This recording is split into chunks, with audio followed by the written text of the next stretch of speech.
Flyin Miata back for another Facebook Live. We're going to talk about ninja tools now. So if you want to be a timing belt ninja, here's how you do it. So actually I was just looking at it, I didn't realize it's been about 10 years since we first started making the ninja tool, which actually wasn't this. This is a prototype, and it was the closest thing we could find for our demonstration today. But regardless, this is a sheet metal piece. The whole premise is that it locks in between the cam gears here. That makes it so that the cam gears aren't going to change their position relative to each other. They will stay oriented properly. And there are little holes so that you can zip tie the gears to the tool so that you can take the whole thing off as an assembly if you'd like.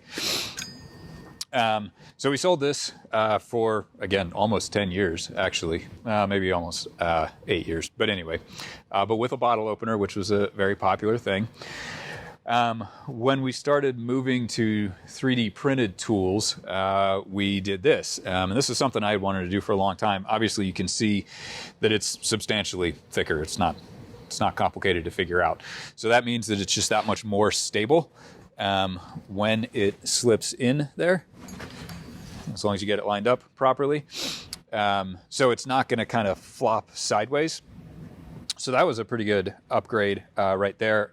This is also strong enough to keep, basically it's strong enough so that you can tighten and loosen these bolts with the tool in there, and you don't have to do your goofy crescent wrenches and vice grip or C-clamp or whatever your preferred poison is on the cam gears or cams themselves. This will actually hold it in place for you. So now we're on to the third generation. So much thanks to Lance Shaw for the suggestion here. It seems very obvious in hindsight, but it's not obvious until you see it, I suppose.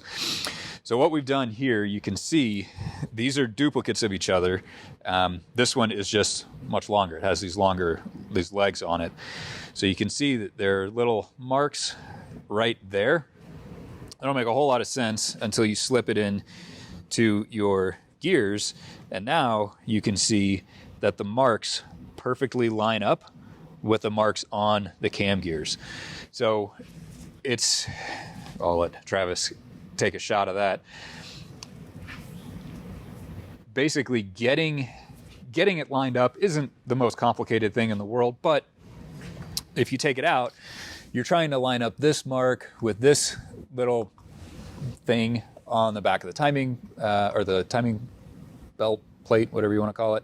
So if you're looking at it, you got your parallax that can throw it off a little bit. Sometimes it's just a hair off and you're not sure, well, am I half a tooth in this direction or half a tooth in that direction? I can't really tell. Now it's just right. It's just there. It's just as easy as can be. Still has the holes here so that you can zip tie everything together. Honestly, I would say that's a lot less critical now because you can just take the cam gears off, do your seals, bolt them back on, and then since you have this, you can line everything up properly that way. So pretty easy. You can still tighten it down with this. This is still strong enough to keep it from spinning, which we went through a few prototypes to get it there. That took some doing. There's a lot of material in there.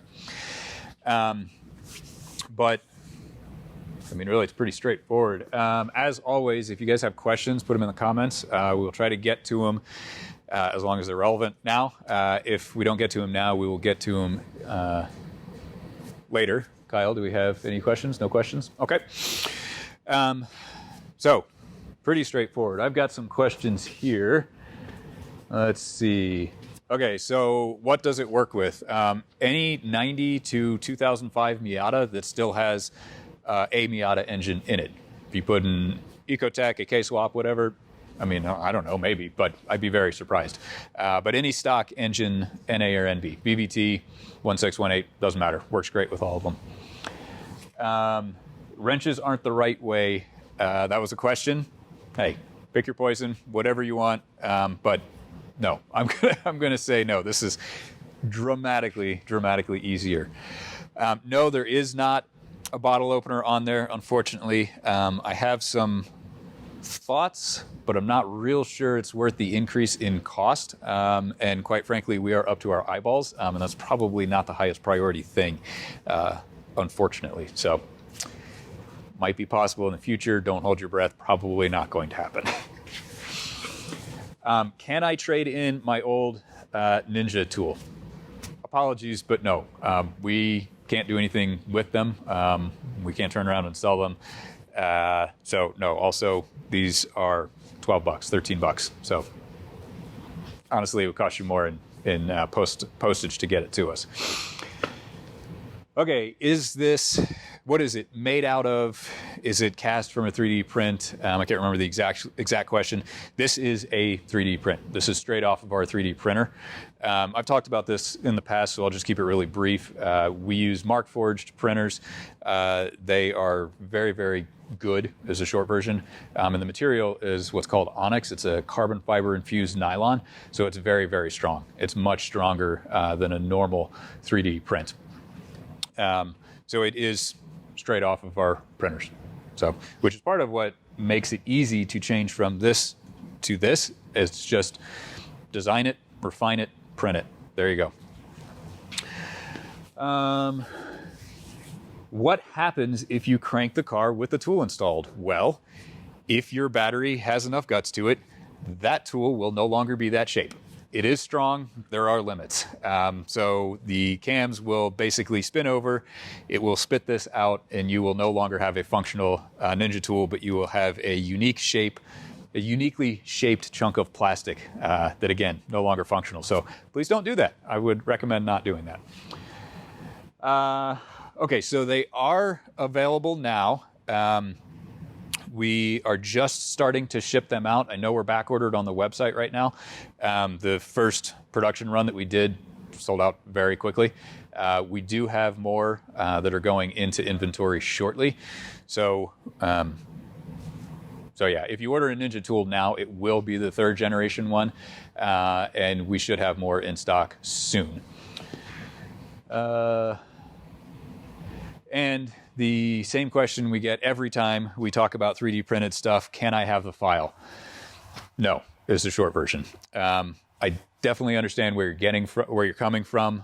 We need to make sure that the quality is maintained, and if this is printed on not one of our printers, it may or may not be as functional. It will almost definitely not be as strong. I mean, there are materials out there, whatever, but short version, if you're using a normal, quote unquote, material, that's not going to be this strong if your printer's not set up, all that kind of stuff. And also, there's a reasonable amount of design time in this. So that costs us money.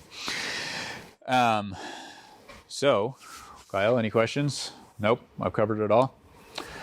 We may keep it brief today. Pretty awesome product, but it's also very straightforward, so I can only talk about the same thing for so long. Reminder, we are closed between Christmas and New Year's, so just be patient, please. We are also very backed up in customer service and in shipping, which, yes, that's kind of how it always is. Yes, we're working on it. Yes, we're still backed up. So be patient, and we very much appreciate that. As always, follow us on the socials, leave questions, and stay tuned. We will not be here Christmas Eve, believe it or not. Travis, the following week, no, we're going to be out the following week. So it's going to be 2 weeks of no Facebook Live, and then we'll be back to our regularly scheduled program. So thank you very much. Stay tuned. Have a good holiday, and we will see you guys next year.